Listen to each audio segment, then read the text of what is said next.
मैं तुझे शाप देता हूं, तेरी मृत्यु कभी नहीं होगी। तेरे शरीर का प्रत्येक अंग प्रत्यंग करेगा, तड़पेगा, रक्त और पीप उससे बहता रहेगा। तेरे शरीर से दुर्गंध आएगी अश्वत्थामा, संसार तुझे तिरस्कृत करेगा, किंतु तुझे स्नेह कहीं नहीं मिलेगा। मृत्यु के लिए तड़पोगे अश्वत्थामा, किंतु तुझे मृत्यु कभी नहीं आएगी। यदि मैंने नारी, गाय, ब्राह्मणों की सदा रक्षा की है, उस पुण्य से मैं द्रोण पुत्र को शाप देता हूं। तुझे मैं शाप देता हूं।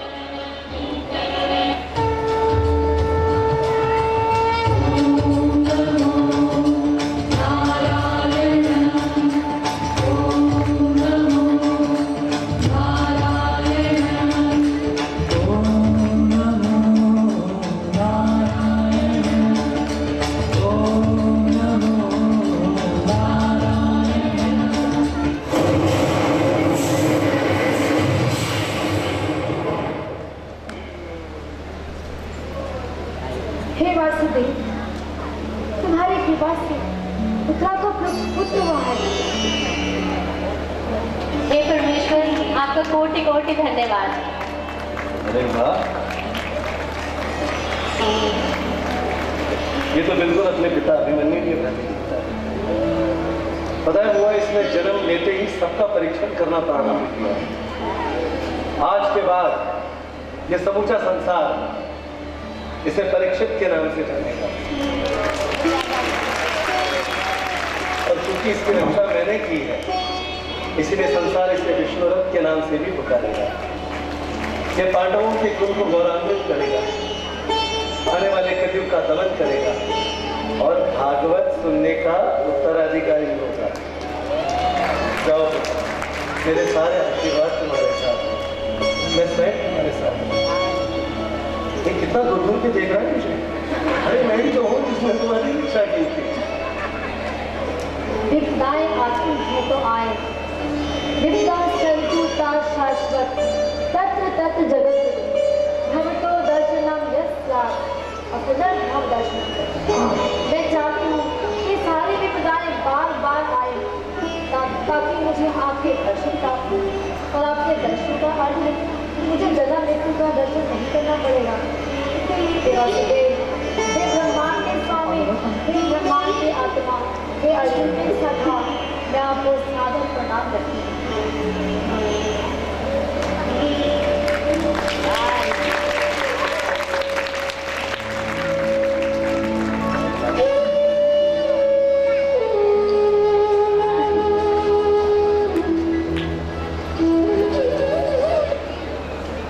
कृष्ण भगवान ने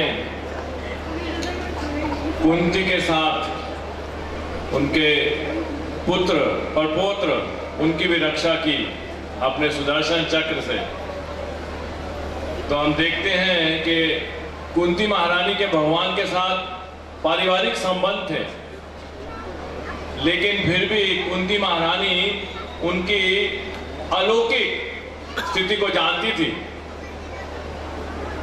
और उन्होंने स्वयं अनुभव किया कि जो उत्तरा के गर्भ की रक्षा है वो भगवान ने की ब्रह्मास्त्र से।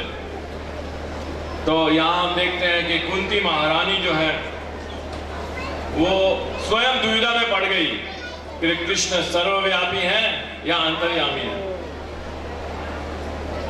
तो कुंती देवी के ये शब्द जो सरल हैं वो महान एक साध्वी आत्मा से निकले हैं और उनकी दिव्य भावनाओं को से हमें परिचित कराते हैं।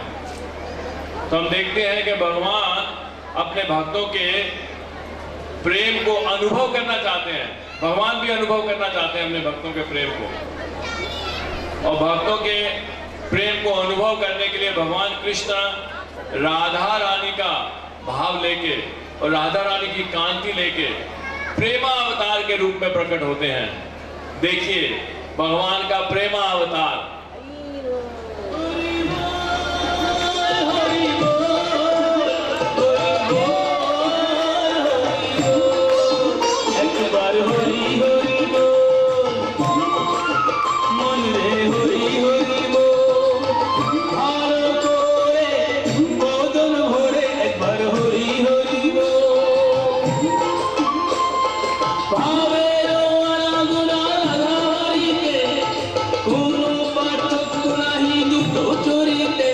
बार होरी होरी बोल।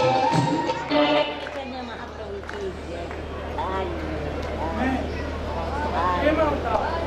चैतन्य महाप्रभु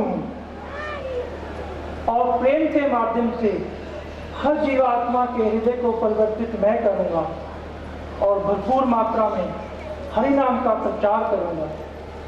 इतना ही नहीं, आने वाले समय में हमारा एक सेनापति भक्त आएगा जिसका प्रचार कार्य इतना तीव्र होगा कि मानव, चंडाल, यवन हर कोई कृष्णा भावना भावित होगा। कलयुग में भगवत प्राप्ति का सर्व मार्ग केवल और केवल भगवान के नाम का कीर्तन ही है। कलो के नाम मात्र पूजते भगवान हरि, अर्थात कलयुग में भगवान कृष्ण की उपासना केवल और केवल नाम कीर्तन से ही हो सकती है। हरे कृष्णा कृष्णा कृष्णा हरे हरे, हरे राम राम राम हरे हरे। बोले चैतन्य महाप्रभु की भगवान श्री कृष्ण का, हरि बोल। छोटे भगवान श्री कृष्ण, छोटे,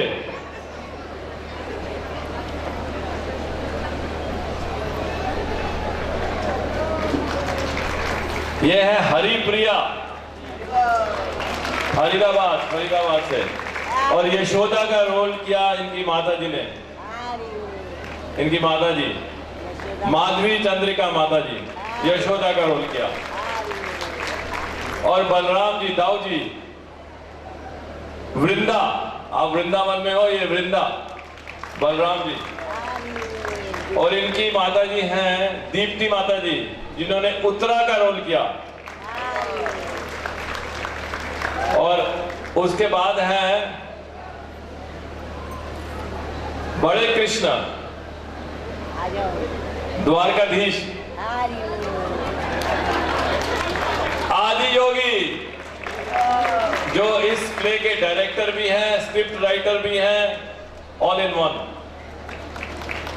और उसके बाद है चैतन्य महाप्रभु, रितेश प्रभु, ये वृंदा माता जी के हस्बैंड हैं, धर्मपति। दीप्ति माता जी, उत्तरा दीप्ति माता जी, तो सारा परिवार है यहाँ पे। और उसके बाद जो है, जो परीक्षित महाराज, छोटे परीक्षित महाराज, परीक्षित महाराज अभी सही, जो गुरु भाई हैं, आपने उनका कीर्तन सुना, श्री निकेत भजन सम्राट, उनकी बेटी है कृष्णप्रिया और श्री निकेत प्रभु की बेटी, उन्होंने ये रोल किया था। और गोपियां, ये गोपियां हैं जो शिकायत करने आती है यशोदा माता से। ये है भावना, निशिमा और प्रिया। और हो गए सारे, कोई रह गया? अच्छा, हाँ, राधा कृष्ण, मयूर, हाँ, राधा कृष्ण, जिन्होंने मोर का डांस किया था, मयूर, वो चले गए। अच्छा, वो परफॉर्म करके चले गए हैं, नाम चिंतामणि और उनका ग्रुप था। हाँ, श्री राधिका माता जी थी। और कुंती महारानी, जिसके ऊपर उर्मिला माता जी, द परफेक्ट कपल, कृष्ण प्रिया प्रभु और उर्मिला माता जी। और कानपुर में अभी हमने वैकुंठा प्लेयर्स ने रामायण किया था, उसके बाद तुरंत सहस्त्रनेत्र प्रभु ने बोला कि कार्तिक यात्रा का ड्रामा रेडी करना है। तो मैं टेंशन में आ गया कि मैं कौन सी लीला दिखाऊं, क्या करूं। तो पूरा ये जो लीला मंचन जो किया है, एक्चुअली हमें ड्रामा नहीं बोलना चाहिए, क्योंकि ये भगवान की लीला है, तो योग के शब्द है लीला। तो ये लीला मंचन के पीछे जो मुझे चट्टान की बाती जो सपोर्ट मिला, वो उर्मिला माता जी के थ्रू मिला। जो आइडिया को डायरेक्शन माता जी का था मेरे साथ, और बहुत सपोर्ट किया है। इसकी वजह से आप भक्तों का प्रेम, जो आप लोगों ने इतने धैर्यतापूर्वक इस लीला को देखा, कोई त्रुटि रह गई हो तो आप क्षमा करें और आशीर्वाद दीजिए कि इस प्रकार से वैकुंठा प्लेयर्स आगे प्रचार करता रहे। रामेश्वर प्रभु मैं स्टेज पे बुलाऊंगा, उन्होंने म्यूजिक हैंडल किया था, और कृष्ण प्रिया प्रभु इन्होंने पूरा भागवतम क्लास दिया था। मैं सोचता हूँ मंदिरों में भागवतम क्लास ऐसा ही होना चाहिए कि फिलॉसफी के साथ साथ लोगों को लीला भी देखने मिले, ताकि कोई क्लास में सोए ना। तो मैंने सोचा कि एक नया इन्वेंटिव आइडिया है, पता नहीं श्रीराम प्रभु और बाकी सब लोग एक्सेप्ट करेंगे। हरि बोल। जय जय हरे कृष्णा।